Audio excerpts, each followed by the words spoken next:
My name is Michelle. I'm 30 years old, and I never thought betrayal would come from the very people who raised me. It was a typical Tuesday morning at my tech startup in Wichita, when my phone buzzed with a message that flipped my world upside down. "We're vacationing in Miami with your sister's family. We emptied the joint account, haha." The words from my parents seared into my mind, their casual cruelty cutting deeper than I could have imagined. I didn't let my fingers tremble as I typed back, "Good luck." Outwardly, I stayed composed, serving coffee to a client with my usual smile, but inside my thoughts raced. That account wasn't just money, it was my years of savings, the sweat of long nights coding the sacrifices I made to keep our startup alive, all meant for the family home. They believed they had outsmarted me, flying off to Miami in luxury while mocking me from afar. But they had no idea that for months I had been quietly tracking their shady dealings, their whispered plans, their arrogance. I was no longer the naive daughter they assumed they could steamroll. I had a plan carefully built, and when the time came, they would discover just how far I was willing to go to protect what was mine. Their Miami dream was already on borrowed time, and I was ready to bring it crashing down. This isn't just my story, it's a question for you. What would you do if your own parents betrayed you like this? Share your thoughts in the comments. I want to hear how you would face a betrayal that cuts this deep. 3 months earlier, I'd noticed things weren't adding up. My startup in Wichita was thriving, but the family's joint account meant for the mortgage on our parents' house was draining faster than it should. At 30, I'd poured thousands into it, late nights, coding, pitching to investors, skipping vacations to keep my app alive. My dad kept asking for bigger contributions, claiming the house payments were tight. I trusted him, or at least I wanted to. But his calls came too often, his tone too sharp, like I owed him for existing. One evening, I was reconciling the account when I spotted a charge, $5,000 for a travel agency. I froze. The mortgage wasn't due for weeks, and I hadn't approved any trips. Digging deeper, I found more hotel bookings in Miami, first-class flights, a luxury car rental. My stomach twisted as I traced the charges to a card linked to my mom. She'd never mentioned a vacation, and neither had my sister. I opened my banking app and saw the balance dipping lower every week with no explanation. I started saving screenshots every transaction, every withdrawal. Then I got a tip from a cousin who'd overheard my mom boasting about a big family getaway. I hacked into an old family group chat, one I'd muted ages ago. There it was, messages between my mom and my sister planning a Miami trip, laughing about how they'd handle the funds. My sister wrote, "Don't worry, she won't notice till it's gone." I saved that too, my jaw tight. I wasn't about to let them walk over me. The next day, I opened a separate account at a different bank, transferring my startup's profits there. I called a lawyer I'd met at a networking event, a sharp woman who specialized in financial disputes. "Can you protect my assets if my family's misusing our joint account?" I asked, my voice steady but my heart pounding. She didn't hesitate. "Absolutely. Start documenting everything." Over coffee at my office, I laid out the evidence, screenshots, bank statements, those damning texts. My lawyer nodded, jotting notes. "This is solid," she said. "We can file for a freeze on the account if they pull anything bigger." I felt a spark of control, something I hadn't felt in months. My parents always favored my sister, her wedding, her house, her perfect life got all their praise. I'd been the workhorse, the one who paid the bills while they fawned over her. Not anymore. Back at my apartment, I kept digging. Another transaction popped up, a deposit for a Miami beachfront condo rental. I cross-checked it against the group chat. My mom had written, "This'll be the trip of a lifetime, just us and your family." No mention of me, no invite, no thanks for the money I'd funneled into their account. I printed the chat logs, my hands steady now. Every night I backed up my evidence to a secure drive, knowing I'd need it soon.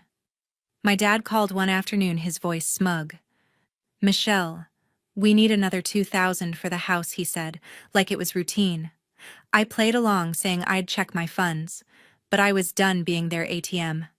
My lawyer had already drafted a letter demanding transparency on the account. I sent it certified mail, no return address. They'd get it and think twice before touching another cent. As I sat in my office staring at the growing pile of evidence, I realized this wasn't just about money. It was about respect, or their lack of it.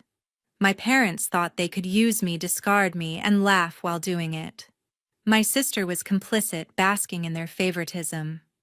I wasn't angry anymore, I was focused. They'd underestimated me, but I was ready. The account was still active, but not for long.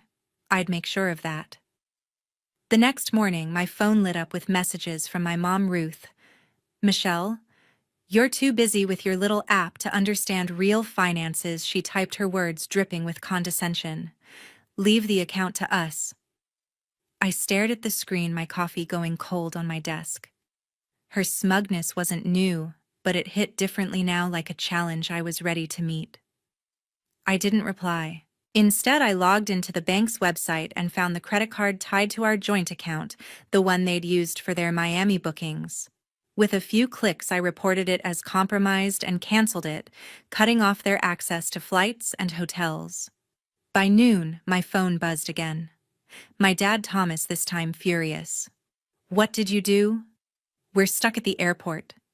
I could picture him pacing, his voice echoing through the terminal. I kept silent, letting their panic sink in. Back at my office in Wichita, I dialed my lawyer. "They're using the account for personal trips," I said, forwarding Ruth's latest message. "Can we move forward?" She was already on it, drafting papers to sue for misuse of funds. "We'll demand a full audit," she assured me, her tone calm but firm.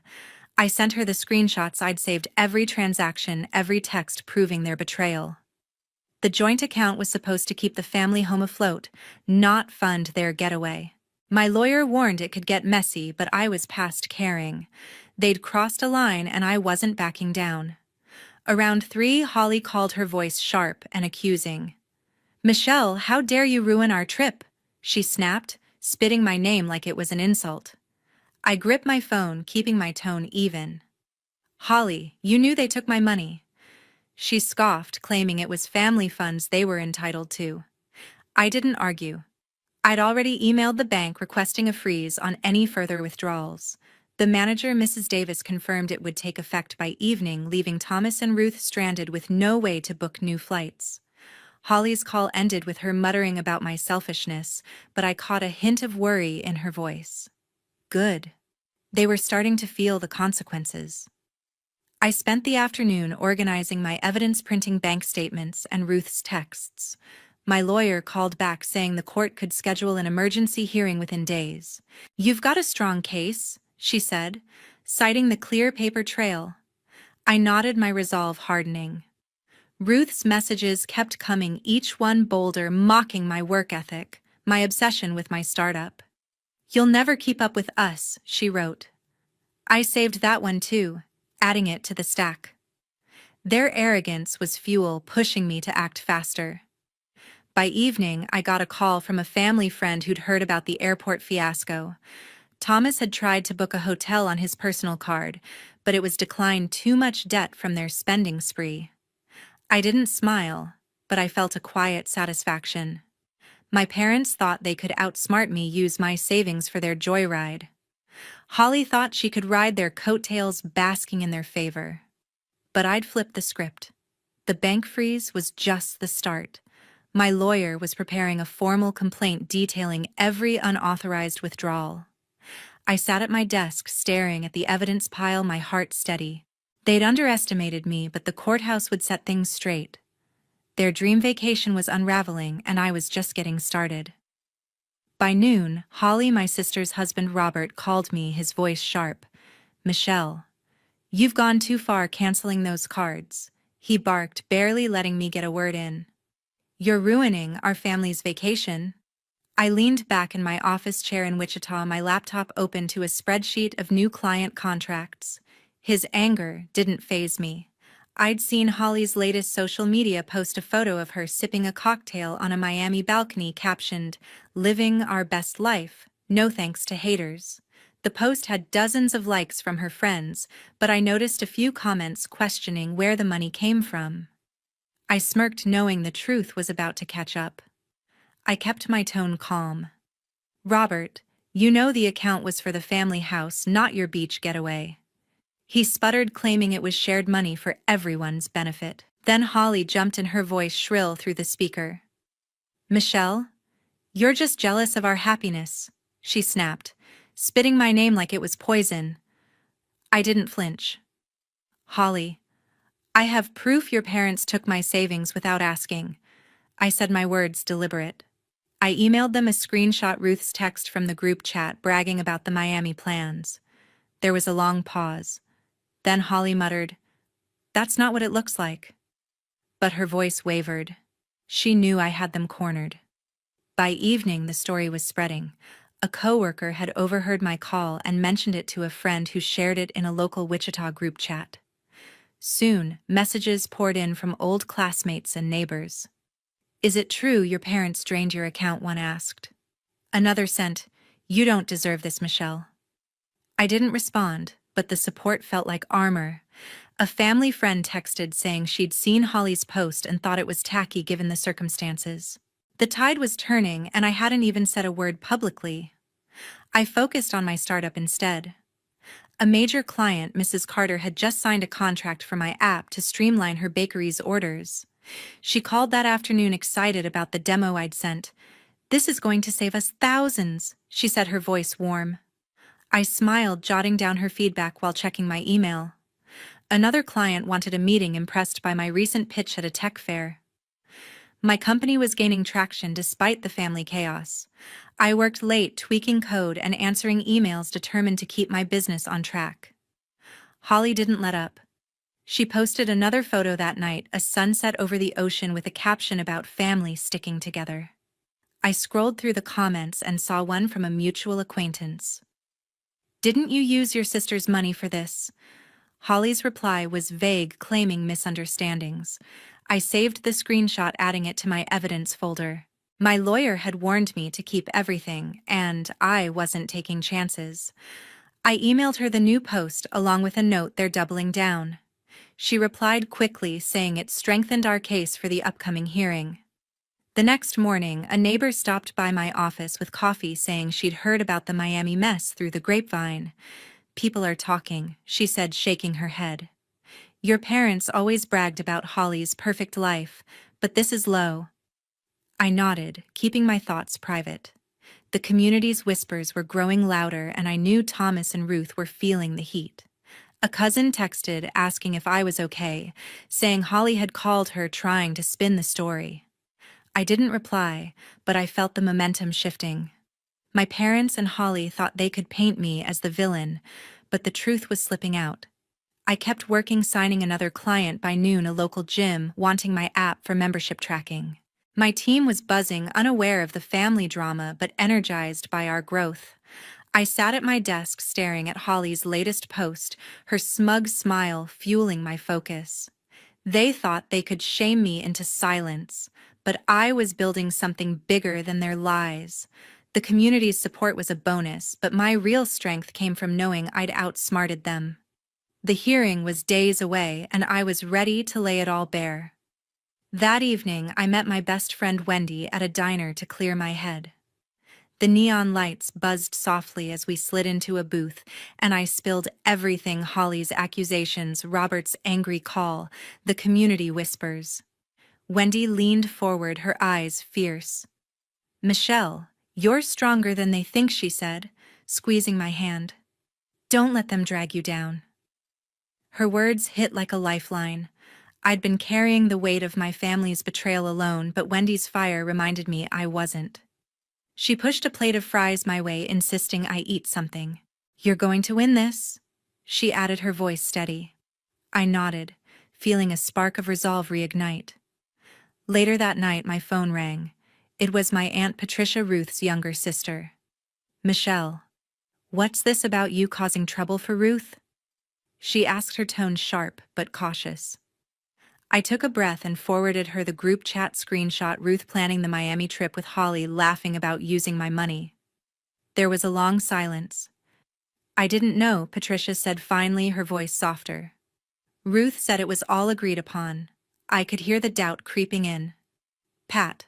They took thousands from the house fund, I said, keeping my tone even. She promised to talk to Ruth, but I sensed she was starting to see the cracks in my mom's story. The next day, my startup was buzzing. Mrs. Carter, the bakery owner, emailed to say her customers loved the app's new features. "You're a gem, Michelle," she wrote, attaching a contract for 2 more locations. Word of my family drama had spread through Wichita, and somehow it was boosting my business. A local news blog picked up the story, framing me as the underdog entrepreneur fighting family greed. New clients called citing the article, and my revenue spiked 10% overnight. I spent the morning training my team, thrilled but focused, determined to keep the momentum going. After work, I scrolled through Holly's social media. She'd posted a video from Miami, a beach montage with her and her kids, captioned, "Family first, always." The comments were mixed. Some praised her, but others, including a former neighbor, wrote, "Hope you didn't fund this with your sister's money." I saved the video and comments, emailing them to my lawyer. Every post was another piece of evidence showing Holly's arrogance, while my savings paid for her tan. I found an older post too, a photo of her and Ruth shopping for beachwear dated weeks before the trip. I archived it, my jaw tight, knowing it tied them to the unauthorized withdrawals. Wendy texted me later, checking in. "You good?" she wrote. I sent back a thumbs up, grateful for her support. She'd been the only one to see through my family's facade from the start, always calling out their favoritism toward Holly. I worked late organizing my evidence folder, screenshots, bank statements, now Holly's posts. My lawyer emailed saying the new social media evidence strengthened our case. "They're digging their own grave," she wrote. I felt a quiet confidence. The hearing was close, and I was ready to face them in court. The next morning, a barista at my usual coffee shop slipped me a free latte. "Heard what you're going through," she whispered. "You've got this."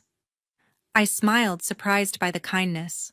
The community's support was growing. Texts from old friends, emails from local business owners, even a note from my high school coach. They saw me as more than the family scapegoat. Meanwhile, Patricia called again, her voice heavy. "I talked to Ruth," she said. She wouldn't explain the account. I didn't push, but her hesitation told me she was leaning my way. My parents and Holly thought they could spin the narrative, but the truth was breaking through, one ally at a time. Monday morning, I walked into the Wichita courthouse with my lawyer. The air felt heavy as we stepped into the small wood-paneled courtroom, my folder of evidence tucked under my arm. My lawyer, sharp in her navy suit, gave me a nod. Across the room, Thomas and Ruth sat stiffly, avoiding my gaze. Holly was there too, her arms crossed, glaring at me from the bench. I took a deep breath and sat down, ready to lay out the truth. My lawyer stood first, her voice clear. "Your Honor, my client Michelle Keller has evidence that Thomas and Ruth Keller misused funds from a joint account intended for family property maintenance." She handed the judge a stack of documents, bank statements showing thousands withdrawn, screenshots of Ruth's texts planning the Miami trip, and Holly's social media posts flaunting the vacation. I watched the judge's face, calm but focused, as he flipped through the pages. My lawyer pointed to a specific text from Ruth. "We'll use the house fund. Michelle won't notice." The room felt smaller, the words echoing in my ears. Thomas stood to speak, his voice gruff. "This was a family account," he insisted. "We had every right to use it for a family trip." Ruth nodded, adding Michelle agreed to contribute. "She's just overreacting." Their lawyer fumbled through papers, claiming the withdrawals were misunderstood. I clenched my fists under the table. My lawyer countered, presenting a signed agreement that the account was for the family home, not personal expenses. The judge raised an eyebrow, clearly unimpressed by their defense.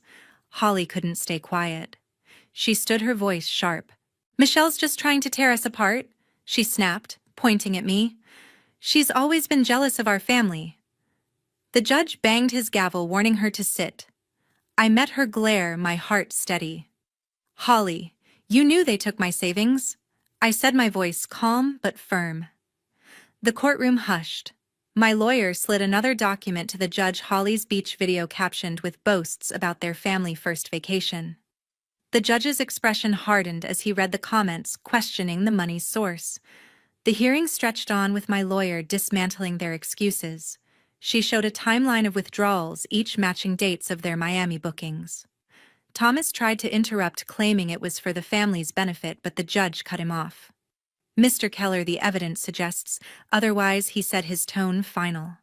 Ruth's face paled and Holly shifted uncomfortably. I felt a quiet thrill, not joy, but certainty. The truth was undeniable, and they were running out of lies. After a brief recess, the judge returned with his ruling. The evidence clearly shows misuse of funds from the joint account, he declared. All assets linked to this account are frozen effective immediately pending a full financial audit. He turned to Thomas and Ruth. You are ordered to repay the withdrawn funds, $7,000 to Michelle Keller, within 24 hours, or face further penalties. The courtroom buzzed. Holly gasped, whispering to Ruth, but I kept my eyes on the judge. His gavel fell, sealing the decision. As we left the courtroom, Thomas muttered something under his breath, but I didn't catch it. Ruth grabbed Holly's arm, pulling her toward their lawyer, who looked defeated. I walked out with my lawyer, the weight of the folder lighter now. She squeezed my shoulder. You did well, Michelle, she said. This is a strong start. I nodded, my mind already on the next steps. The community had rallied behind me, and now the court had too. Thomas and Ruth's arrogance had crumbled, and Holly's outburst only made them look worse. The fight wasn't over, but I was ready for whatever came next. A week later, whispers about my parents' mess reached my office.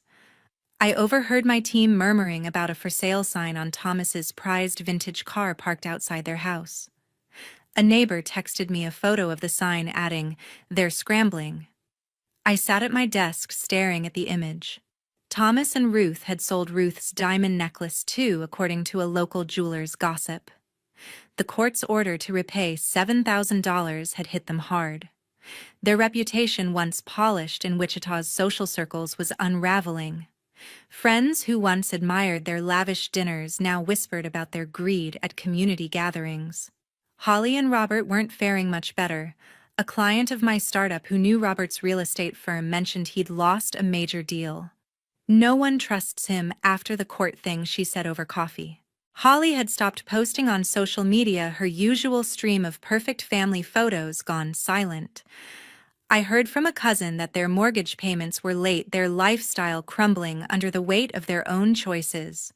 Holly's attempt to paint me as the villain had backfired, and Robert's business was paying the price. I didn't gloat, but I felt a steady calm knowing their actions had consequences. That afternoon, Patricia called. "Michelle, I was wrong about Ruth," she said, her voice heavy with regret. I shouldn't have taken her side without knowing the truth. She'd posted a public apology on her social media, a short note admitting she'd misjudged the situation. I read it on my phone, surprised but relieved.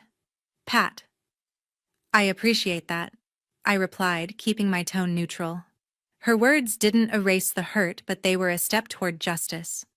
The community took notice. Comments under her post praised my strength, calling me an inspiration for standing up. My startup, meanwhile, was soaring. A local newspaper ran a feature on my app headlined, "Wichita Entrepreneur Fights, Family Betrayal, Builds Tech Success." The reporter had reached out after the court hearing, intrigued by the buzz around town. I gave a brief interview focusing on my company's growth, not the drama. The article brought a flood of new clients: restaurants, retail shops, even a car dealership wanting my software. My revenue jumped another 15%, and my team worked overtime to handle the demand. I spent evenings training new hires, my office alive with energy, a stark contrast to my family's downfall. I walked past Thomas and Ruth's house one evening, noticing the faded lawn where their car once gleamed. A neighbor waved, saying, "They don't come to book club anymore." I nodded, keeping my thoughts private. The community's shift was clear. People who once fawned over my parents now sided with me. A local business owner emailed offering a partnership after reading the article. "Your grit is impressive," he wrote. I saved the message, a reminder that my work was bigger than their betrayal. Holly texted me once, a curt message. "You've ruined us." I didn't respond. Her words were hollow, a last attempt to shift blame. I forwarded the text to my lawyer, who was preparing for the final audit of the joint account. She'd warned me Thomas and Ruth might try to dodge the repayment, but their sold assets suggested they were complying. I kept my focus on my company, signing a contract with a new client, a fitness chain expanding across Kansas. My team celebrated with pizza in the break room, unaware of the family storm, but proud of our growth. Patricia visited my office the next day, bringing homemade cookies. "I talked to Ruth," she said, setting the tin on my desk. "She's embarrassed, but won't admit it." I thanked her, keeping the conversation short. Her apology had shifted the narrative, and I didn't need more. The community's support, the newspaper feature, and my company's success were enough. Thomas, Ruth, and Holly thought they could outmaneuver me, but their world was shrinking while mine expanded. I was ready for the final reckoning, whatever it brought. 2 years later, I stood at the launch of my company's new app. The Wichita Convention Center buzzed with investors, clients, and local reporters, all there to see my startup's latest milestone. My team had worked tirelessly, and now our software powered businesses across Kansas. I hadn't spoken to Thomas, Ruth, or Holly since the court ruling. I'd blocked their numbers, deleted their emails, and built a life free of their betrayal. The choice wasn't easy, but it was necessary. My peace was worth more than their excuses. Wichita had crowned my company a success story. Articles called me a local hero, highlighting how I'd turned family drama into fuel for growth. My revenue had tripled, and we'd opened a second office downtown. I walked the stage, thanking my team, my voice steady under the bright lights. The crowd's applause drowned out the past, a reminder that I'd built something bigger than their lies. Thomas and Ruth were shadows now. A cousin told me they'd moved to a smaller apartment, their social circle gone. Family gatherings skipped them, their names barely mentioned. They'd sold more assets to settle debts, their pride eroded. Holly reached out once, sending a letter begging for forgiveness. "Michelle, I didn't mean to hurt you," she wrote. I read it, then tossed it in the shredder. Her words were too late, too hollow. I'd given her chances, and she'd chosen to side with greed. Wendy joined me at the launch, her excitement contagious. "We're pitching a new AI feature next month," she said, grinning over a glass of wine. She'd become my business partner, her tech skills sharpening our edge. We brainstormed late into the night, sketching ideas for our next project. Her presence grounded me, a reminder of loyalty that didn't waver. We didn't dwell on the past. Our focus was the future. Looking back, I learned to protect what's mine: my money, my trust, my energy. My gut had warned me about my family's intentions, and I wished I'd listened sooner. Their betrayal taught me to stand alone, to build my own path without relying on those who'd let me down. I'd turn their chaos into my strength, and that was my victory. Thank you for staying with my story. Share your thoughts. What would you do?